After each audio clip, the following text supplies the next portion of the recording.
maailma parimast teosest ehk suurejooneliselt õnnestunud läbikukkumise võimalikkusest, rehadest, jõgedest, osalusteatrist, neljandast seinast, inimlikkuse paratamatusest, ringide tegemisest, riskidest, sisseelamisest, eneseteadvusest, oma rollist, ekspertidest, piiridest, vabadusest, õnnest, metafooridest, egoismist, ihadest, osavõtmisest ja osavõtmatusest. Mis on osalusteater? Labürintteater, interaktiivne teater, immersiivne teater, kogemusteater. Kuidas see erineb muust teatrist, mis samuti eeldab publiku osalust? Ta ostab pileti, tuleb kohale, joob kohvi, vaatab ja mõtleb, üritab aru saada, naerab, haigutab, plaksutab. Ilma tema panuseta ei oleks teost. Teater vajab piletitulu. Metafoore mõistvad isikud peavad olema nii lava kui saali poolel. Muidu ei teki suhtlust. Sotsiopoliitilisema sõnumiga teose puhul on osalus juba see, kui publik on käsitletavast teemast kuidagigi teadlik. Lava ja saali vahel on ootuste ja eelduste niidikesed, osapooled mõtlevad teineteisest. Osalusteater võtab seisukoha, et suurendab osaluse määra, mis iganes viisil see siis ka ei avalduks. Seisukoha võtab ta aga seepärast, et istmete ärajätmine on üks esmaseid viise lammutada tribüünid, paisata tolmu neljas sein ja venitada lava kaugemale igasugusest silmapiirist. Paraku on teose puhul vajalikud ka mingisugused piirid. Sest mängust, kus kõik on lubatud, võivad mängijad huvi kadumisel ka vabalt lahkuda. Autor peab teadma teose piire ja hoidma publiku neis piirides, isegi kui piirid jäävad publikule nähtamatuks. Kusagil peab olema mõni sein. Osaleja vabadust peab piirama, sest nii on aus. Võõrustaja mängureeglid on piiratud külalise ootuste ja eelduste poolt, tema soovide ja valikute poolt. Külalise vabadus on piiratud võõrustaja sõnumitest, meetoditest, ka temal on oma ihad, mille täitumise määr on mängu tulemuse määrajaks. Spordi puhul oleme harjunud, et tulemused allutatakse võidu ja kaotuse piirile. Aga enamasti pole kaotamine mitte kaotamine, vaid kogemus. Soovide mittetäitumine. Vähem punkte saanud meeskond on kaotaja ainult võrdluses võitjaga, kuna nõnda dikteerib mängureeglite keelebarjäär. Osalusteose tulemus on mõõdetav tõlgendustes, mitte tõlgendatav mõõtmine. Inimestele meeldivad piirid. Nad tahavad bussis oma numbriga iste kohta. Nad jahivad olukordi, kus nad saavad olla eksperdid. Vaikivad keset jutuvada selle hetke ootuses, mil nende meilis teema üles kerkib. Nad tahavad, et kõik teaksid oma ülesandeid ja neid ei peaks kogu aeg teistele meelde tuletama. Homo egoistikus on troonil. Põlvitage ja põlvnege. Ja siis kusagil kohtuvad kaks isekat, et pidada läbirääkimisi. On selge, et võõrustaja vajab külalisi. Aga milline peab olema tema kodu ja etikett, et ta poleks võõristaja? Mis keeles peab ta rääkima, et külaline teda mõistaks? Võib-olla inglise keel töötab pädevalt, aga eelistatud oleks siiski metafooride keel. Metafoor on abiks üldistuste loomisel, keset teost, mis räägib isiklikkuse keeles, aimduste, tunnetuste ja tunnete keeles. Metafoor on tõlk, kellest erikeelsed ehk eraldi tundjad saavad rohkem aru kui teineteisest. Kunagi ihalesid eestlased jaksata hektarite viisi põldu ära künda, poole tunniga, ja nad lõid metafoori, Kalevipoja. Kuid teose lävepakul purunevad kõik garantiid. Eepilise draama puhul on teos ajaliselt ruumiliselt eraldatud valgustehniku nupulvajutusega ja selgete teosesse suhtumise rollidega ruumis viibivate inimeste hulgas. Kui osalusteater aga tuleb inimesele lähemale, muutub intiimsemaks, annab talle turvalise eemaltvaataja rolli asemel hoopis mõne teise, siis saali pimenemine ja lava helenemine on liiga järsk üleminek. Vaatajast kaasamängijaks muutumine peaks olema ajaliselt vaselineeritud, eriti kui teose mõistmine eeldab teistsugust vaadet igapäevasele ruumile. Kuidas viia keegi sujuvalt sisse teise reaalsusesse ja üllatada, panna mõtlema, teha olemine meeldivaks? Võib-olla ei peaks üldse püüdma meeldida. Võib-olla peaks rääkima ebameeldivatest asjadest, mis paneks tegutsema, parandama, ümber hindama, tähele panema, märkama kontraste võimalike katastroofide ja käesoleva mugavuse vahel. Aga miks peaks üldse midagi tegema? Aga tegevusetult olla on ka varsti mõneti ebameeldiv. Niisiis hakkame püüdlema millegi poole. Püüdleme teatrist läbi, publiku poole, seintest üle, sündmuse sisse, inimeste pähe. Osapooled on kui vastastikku teineteisest juhinduvad eksperdid. Õhus on pidev segadus, sest keegi ei tea, kelle sõnade järgi ta peab käituma, kes kelle tunnete järgi peab olema, kuidas mõtete kohaselt midagi mõista, miks kusagilt tulevad kuhugi minekud ja nii edasi. Teeme arusaamiseks palju tööd ja siis oleme tööst väsinud ja ei taha enam midagi anda. Tahame vaid saada läbi, tuleviku poole, tänasest üle.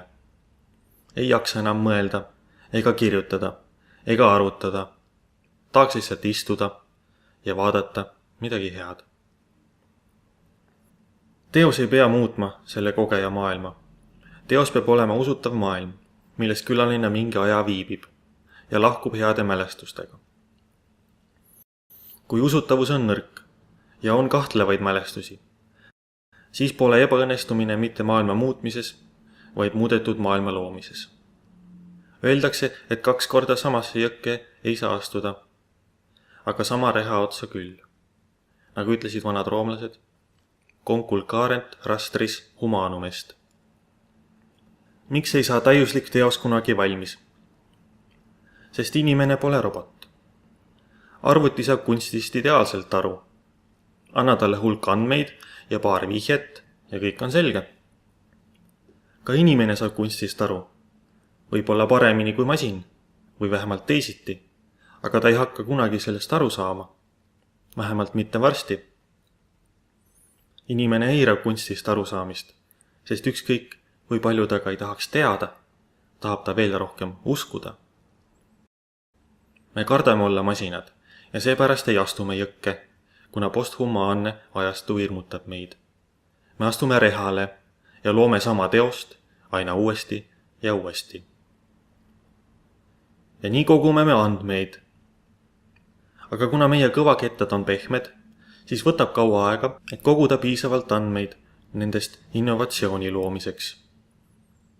Võib-olla 20 000 aasta pärast avastatakse täiusliku teose retsept, see tehakse valmis, kõik vaatavad selle ära, mängivad selle läbi ja võtavad rahuloleva ohkega vastu uue inimjärgse inimkonna. Teadmised peaks andma võimu. Tihedal teatrikülastajal on niisiis võim hõreda teatrikülastaja üle. Kogemus ehk teadmised määravad kogemuse ehk sündmuse. Kui külaline on ettevõtlik ja otsib võimalusi saada rohkem, siis ta ilmselt ka saab, kui on mida saada ja kui on võimalus otsida. Ta peab teadma, et asjad ei pruugi ise temani jõuda või juhuslikult talle nähtavaile on lisaks ka neid asju, mida peab otsima. See kehtib nii otsimise puhul mõtteprotsessis kui ka interaktiivse teose ruumis. Paraku meie, võõrustajad, kobame pimedas, lootes imada vihjeid tunnetatud kumerustest ja mügarikest. Meil ei ole täiusliku inimese retsepti. Me ei saa iseendastki tihtipeale aru, mismoodi me siis saame luua kellelegi teost. On ainult üks võimalus ja see on luua alati maailma parim teos.